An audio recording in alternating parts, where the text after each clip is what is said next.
Cinema की सुप्रसिद्ध गायिका अलका याग्निक की सुनने की शक्ति चली गई। यह अचानक हुआ, लेकिन बरसों के अभ्यास ने उस अचानक होने को संभव किया। एक गायिका और संगीत कार्यक्रमों की चहेती निर्णायक होने के कारण वह बरसों से हेडफोन का इस्तेमाल करती आ रही थीं। उनकी बीमारी को सेंसोरी न्यूरल हियरिंग लॉस कहते हैं। अलका याग्निक एक उदाहरण है।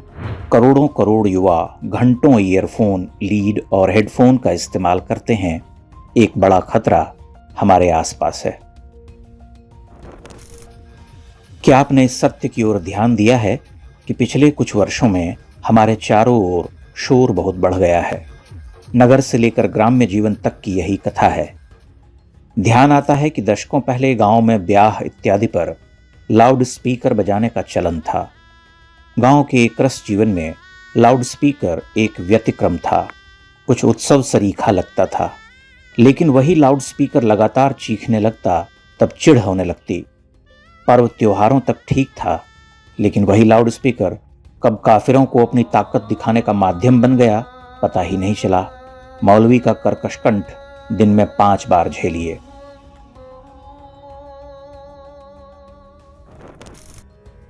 शुरू में लोगों के पास रेडियो या टेप रिकॉर्डर होते थे।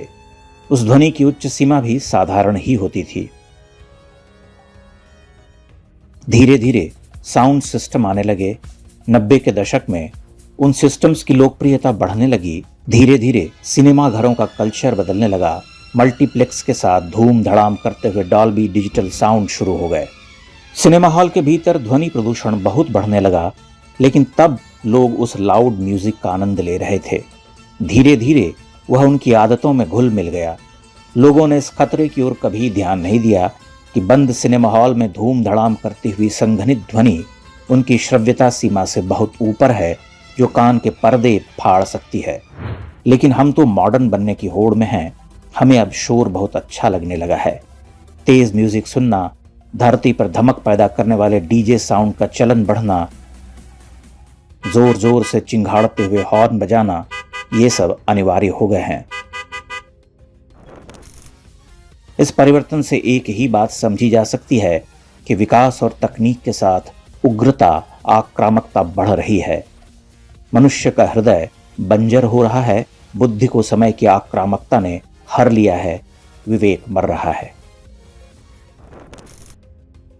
सड़क पर चलने वाले 80% युवा कान में लीड ठूंसे रहते हैं।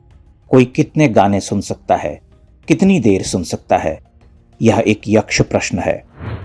ट्रेन और दूसरे परिवहनों में यात्रा करने वाले बहुसंख्य लोग मोबाइल फोन पर कुछ देखते सुनते रहते हैं। कुछ तो बहुत तेज आवाज में रील चलाते रहते हैं। उनमें कोई नागरिक दायित्व नहीं। शोर को कम करने का निवेदन अधिक शोर और प्रतिरोध से ठुकरा दिया जाता है। किसी भी पर्यटक स्थल पर चले जाइए, तीर्थ क्षेत्र में घूम आइए, सेल्फी, हल्ला गुल्ला, नाच गाना, रील, ढोल नगाड़े पीटना, यही चल रहा। मनुष्य की सामाजिकता नष्ट होती जा रही तो वह अकेलेपन में शोर खोजने लगा है। इसे मनुष्य की चेतना से भी जोड़ना आवश्यक है। उसका टेस्ट, स्वाद, मन और बुद्धि से स्थूल लोगों में जड़ता का मोह होता है। शोर की भी उनमें उतनी ही स्वीकार्यता होती है। शोर की यह संस्कृति केवल बाहर की वस्तु नहीं, यह हमारे आभ्यंतर का प्रकट रूप है। इन दिनों यह एक विकराल समस्या बन चुकी है। हर नैसर्गिक वस्तु, भाव या रूप बाहर से अतिक्रमित हो रहा। सिनेमा और धारावाहिक भयावह रूप से लाउड हो चुके हैं। सोशल मीडिया और भी अधिक लाउड है।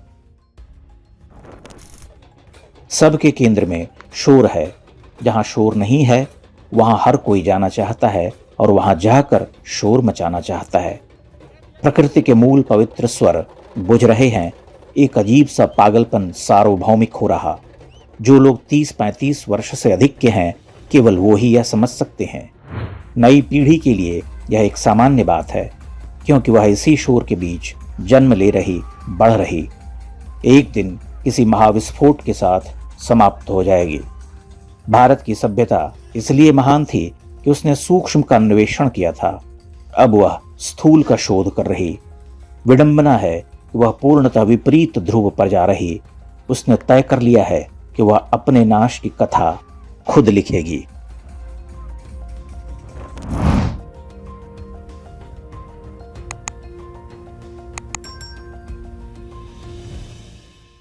इंडेक्स ऑनलाइन के वीडियो समाज को समर्पित हैं।